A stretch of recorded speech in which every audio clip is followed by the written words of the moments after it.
From New York, it's That Kevin Show. See, I knew it. Come on, Kev. What's a few classified documents between friends? I told you all the time. I knew it. I knew he had some too. Here he is, That Kevin McCullough. All right, my next guest is returning to That Kevin Show. She has joined us already on 2 occasions in just the first year, so I think this is the most frequented guest we've had on the new broadcast. But part of the reason is because she is off to bigger and better broadcasting feats of her own. You've read her in the New York Post for years. Now you can hear her anywhere you get podcasts as host of the Carol Markowitz Show. Interestingly enough, we happen to have Carol Markowitz back with us. Hello, lady. Hi, Kevin. Thanks so much for having me. Third appearance. Pretty amazing. In 1 year. And it's not quite Very like honored. the radio side where, we've got such good people. As you're getting on your show, you'll see, but we've got such high profile people. We don't have a lot of people repeating. So for you to be here 3 times is kind of fun. Great. First of all, tell me all about the show. I've kind of become an instant fan, which I knew I was going to, but you've had some of my favorite people on. You've had Megyn Kelly, you've had Bridget Fetisi, you've had some of the folks that I've loved talking to over the years. But what do you like about it? I love getting into the show is largely non-political, which is it's kind of like a touchy that too. moment. Yes. That I wanted to talk about people about how they got to where they are in their career, what they love about being married, what's good about having children, whether they feel like they've made it. That's been a really interesting range of answers, and you wouldn't necessarily think that the people who don't think that they've made it, like it kind of seems like they have, but they're still working towards their goals. So I've loved covering kind of non-political thought, not news of the day, that kind of thing. But again, it's been a tough moment for that because I'm sort of consumed with what's going on in Israel, and it does give me a break from that, which is nice. And I think other people can maybe use a break as well, but Israel does consume, my every thought Have right you now. covered Travis and Taylor on the podcast yet? It's so funny that you mentioned that because I'm going to be recording a monologue about that.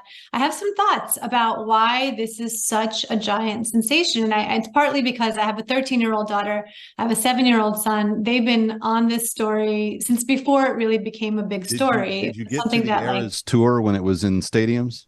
We haven't gone yet. We're hoping to go because we're in South Florida. We're hoping to go when they're in Miami, when she's in Miami, but it's really tough. I don't know. I'm not sure how many thousands I'm ready to spend on concert tickets for my daughter. Well, we lucked out completely to get the bride last minute tickets to MetLife. But she just took our 8-year-old to the film, and the theaters have gone nuts. They're kind of letting people just treat it like a concert. So everybody's down in the front dancing in front of the screen, kind of fun.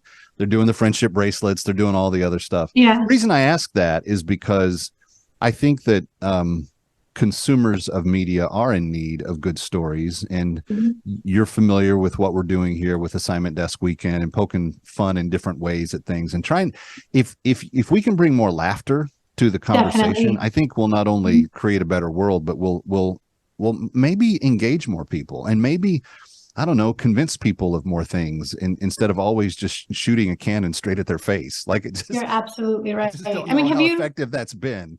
Right. Have you seen there's kind of been conservative pushback against the Taylor story or just her being, as huge as she is? And it kind of annoys me. I'm not a huge Taylor Swift fan. I'm not like super into her music, but I don't like the conservatives immediately are like, this is not about us. This is not for us. This has nothing to do with us.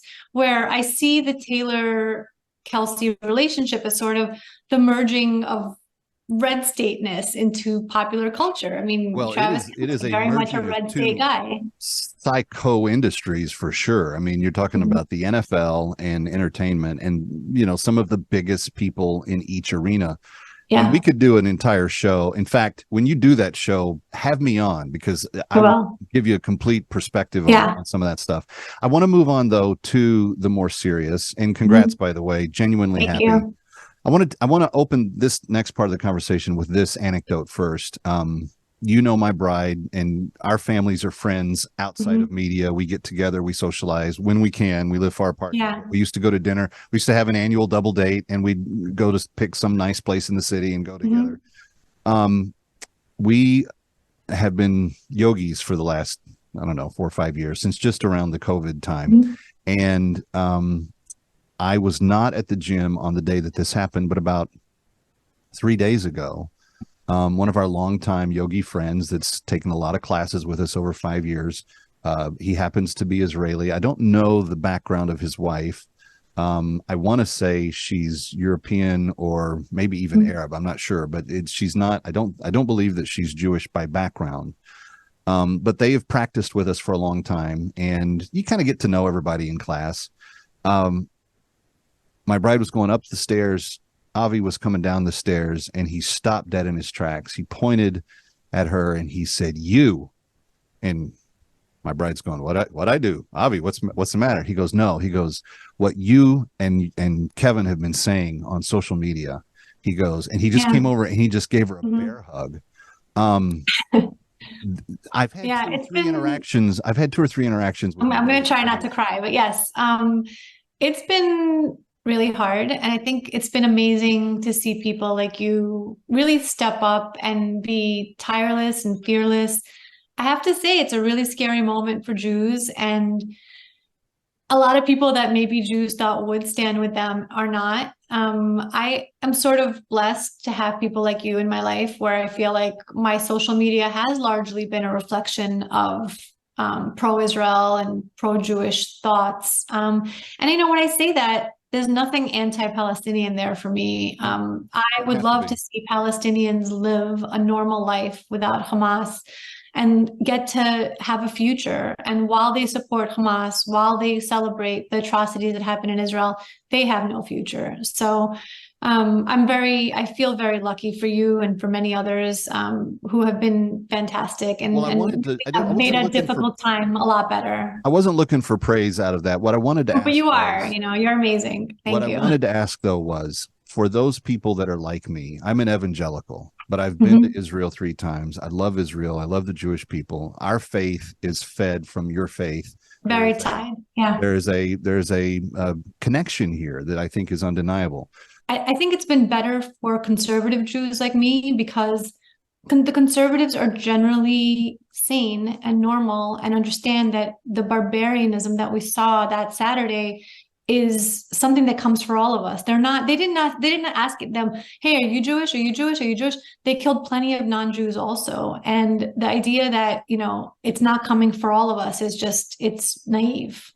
And you mentioned the Palestinian children earlier. I saw on Instagram this week footage from what is supposedly a Palestinian family looking out their window as people are going by, and there's a conversation between what appears to be the father and the daughter is asking, why can't we leave? Our friends are trying to get out. Why can't we go with them? And the dad is saying, Hamas has blocked the roads and will kill us if we try to go. Yeah.